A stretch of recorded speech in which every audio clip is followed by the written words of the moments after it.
Logistique. En moins de 8 minutes, au minimum, une compétence. Aujourd'hui, l'élaboration d'une prestation logistique avec un cas pratique et son corrigé. Il vous faut toujours une calculatrice, un surligneur, des feuilles de brouillon, un regard attentif sur les différents documents proposés et enfin redoubler de vigilance lorsque cette animation apparaîtra. Petit rappel, le cahier des charges est un document qui formule les besoins du client. Il détaille les services attendus. Deuxième petit rappel, écrire un courriel professionnel, c'est rédiger un texte bref avec une structure. Le vocabulaire doit être précis, le texte concis, la demande claire et l'orthographe irréprochable. Fin du petit rappel. Respiration, concentration, le cas pratique débute. Vous travaillez pour la société NCIH. C'est une société qui est spécialisée dans le stockage et la vente de matériel électrique. Vous allez devoir participer à l'élaboration d'une prestation logistique et communiquer par écrit. Il faudra compléter un tableau d'analyse, calculer le budget nécessaire à cet achat et rédiger un courriel. Pour cela, vous avez de la documentation technique, un extrait du cahier des charges du client. Il faudra contrôler la conformité. S'il est non conforme, notre prestation est non conforme, il faudra trouver des solutions. On vous donne des informations par rapport au client et à ses demandes. Un extrait du catalogue fournisseur par rapport au film étirable. La suite du catalogue fournisseur avec les différents prix. Et il faudra calculer les besoins en mètres et la quantité à commander. Et enfin, rédiger le courriel. Vous êtes prêts? On débute. Alors tout d'abord, il fallait compléter le tableau d'analyse.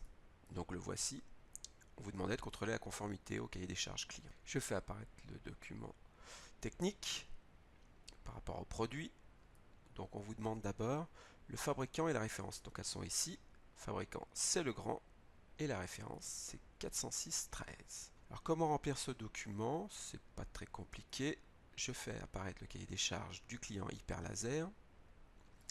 Donc il vous demande des palettes de dimension 800 par 1200, des palettes Europe. Donc cahier des charges du client, c'est des palettes Europe. Et il vous demande une hauteur maximum de 1500 mm. Donc tout en bas, vous indiquez bien aussi 1500 mm. Maintenant, nous allons vérifier si nous sommes conformes à la demande du client.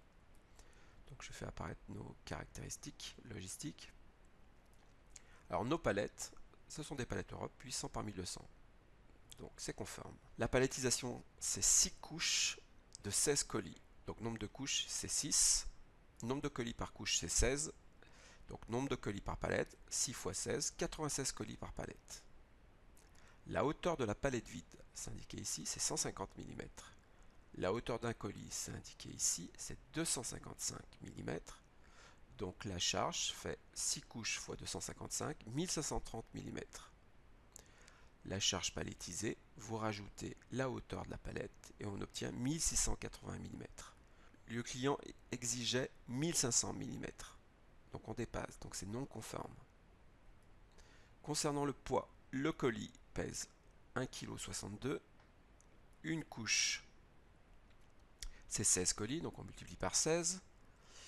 Le poids de la charge, il y a 6 couches, donc on multiplie le couche qui était la couche de 25,92 par 6, on obtient 155,52. On rajoute le poids de la palette vide et on obtenait 155 plus le poids de la palette 15 kg, 170,52 kg. Le client exigeait un poids maximum de 650 kg, donc on en est loin. Donc c'est conforme. Donc le seul problème que l'on ait rencontré, c'est la hauteur maximum. Donc non-conformité éventuelle, c'est la charge palettisée qui est trop haute. Alors, ce qu'on peut faire, c'est enlever une couche. Si on enlève une couche, donc on a la hauteur de la palette plus 5 couches.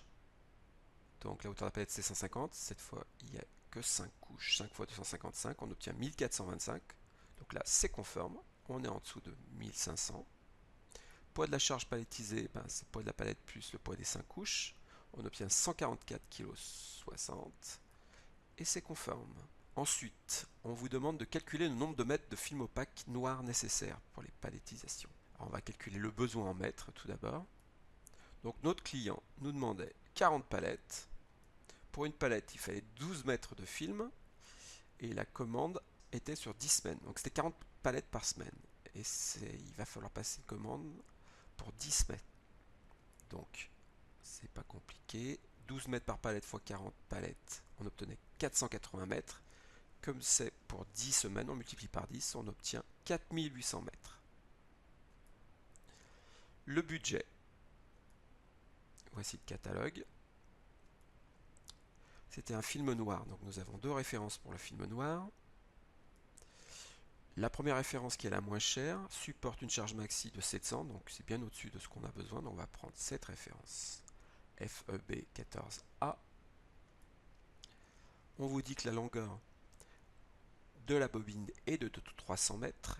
On avait besoin de 4800 mètres, on divise par 300, on obtient 16 bobines. Donc il nous faut 16 bobines. Attention, c'est vendu par carton de 6.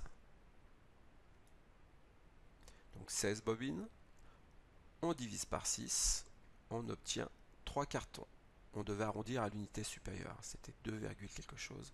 Donc 3 cartons. Pour 4 cartons, le prix est de 105 €. Donc on multiplie 3 fois 105, 315 €. Enfin, il fallait rédiger le courriel d'information. Donc on reprenait les références qui étaient indiquées dans l'énoncé, hein. On l'adressait à notre client. L'objet, c'était le film, enfin le budget concernant le film opaque. Phrase d'introduction, référence et budget, formule de politesse, signature. Merci pour votre